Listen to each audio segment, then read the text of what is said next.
অসমত আঞ্চলিকতাবাদ সদায় প্ৰাসংগিক। অসম গণ পৰিষদ দল আঞ্চলিকতাবাদৰ ধ্বজাবাহী হিচাপে অসমৰ ৰাইজৰ কাষত থাকি কাম কৰি যাবলৈ বদ্ধপৰিকৰ।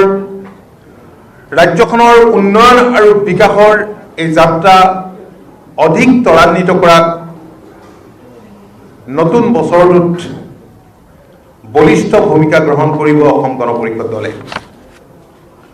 মাননীয় মুখ্যমন্ত্ৰী ডক্টৰ হিমন্ত বিশ্ব শৰ্মা ডাঙৰীয়াৰ নেতৃত্বত আজি ৰাজ্যখনে উন্নয়ন আৰু বিকাশৰ ক্ষেত্ৰত নতুন গতি লাভ কৰিবলৈ সক্ষম হৈছে। ৰাজ্যখনৰ খিলঞ্জীয়া জনসাধাৰণৰ সুৰক্ষিত ভৱিষ্যত আৰু উন্নয়নৰ মাত্ৰা প্ৰদান কৰাটো হ'ব অসম গণ পৰিষদ দলৰ অন্যতম দায়বদ্ধতা। ঐতিহাসিক অসম চুক্তি ৰূপায়ণৰ দ্বাৰা অসমৰ খিলঞ্জীয়া জনসাধাৰণৰ স্বাৰ্থ সুৰক্ষিত কৰাৰ ক্ষেত্ৰত অসম গণ পৰিষদ দলে নিজৰ দায়বদ্ধতা সদায় দোহাৰি আহিছে।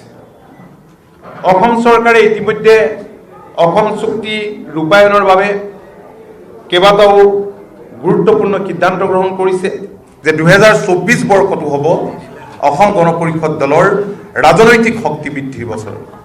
আৰু আপোনালোকে দেখিলে যে 2024 বৰ্ষত আমি আমাৰ দলৰ সাংগঠনিক স্তৰবোৰ মজবুত কৰিবৰ কাৰণে য'ত আমাৰ সাংগঠনিক স্তৰ দুৰ্বল হৈ আছিল আমি বিভিন্ন ধৰণৰ ব্যৱস্থা গ্ৰহণ কৰিলোঁ। এতিয়াও আমাৰ ৰাজ্যখনৰ প্ৰান্তে প্ৰান্তে কৰ্মশালাবিলাক অনুষ্ঠিত হৈ আছে আৰু এগৰাকী আমি MP পালোঁ, যিটো সময়ত মই সভাপতিৰ দায়িত্ব লৈছিলোঁ। কেশৱ মহন্ত ডাঙৰীয়াই কাৰ্যকৰী সভাপতিৰ দায়িত্ব লৈছিলে। আপোনালোকে জানে যে সংসদৰ মজিয়াত আমাৰ এগৰাকীও সাংসদ নাছিল।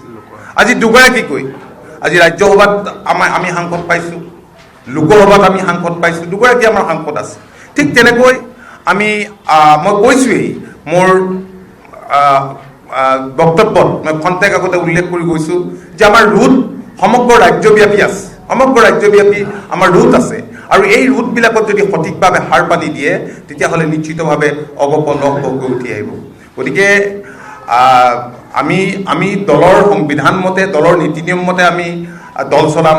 বাহিৰৰ কোনো শক্তিৰ প্ৰৰোচনাত বা বিভিন্ন উচতনিমূলক বক্তব্যত বা কিছুমান বা বাতৰিত আমি মুঠেও গুৰুত্ব নিদিওঁ। আমি জানো দলৰ ভিতৰ চৰত কি আছে কি নাই, দলীয় কৰ্মীসকলৰ চেণ্টিমেণ্ট আৱেগ অনুভূতি এইবিলাকৰ প্ৰতি আমি সদায় সন্মান জনাই পেলাই আমি কাম কৰি আহিছোঁ দল ইউনাইটেড।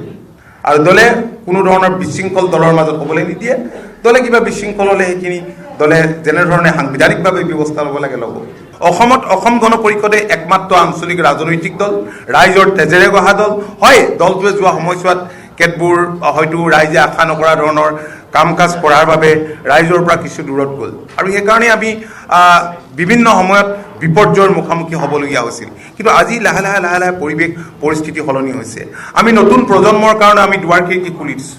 আজি অসম ছাত্ৰ পৰিষদৰ আমি জন্ম দিছিলোঁ 2019 21 নৱেম্বৰ তাৰিখে। তাৰ পিছত এইকেইটা বছৰতে আপোনালোকে দেখিছে যে অন্যান্য ছাত্ৰ সংগঠনৰ কাৰণে অসম ছাত্ৰ পৰিষদ এতিয়া প্ৰত্যাহ্বান হৈছে।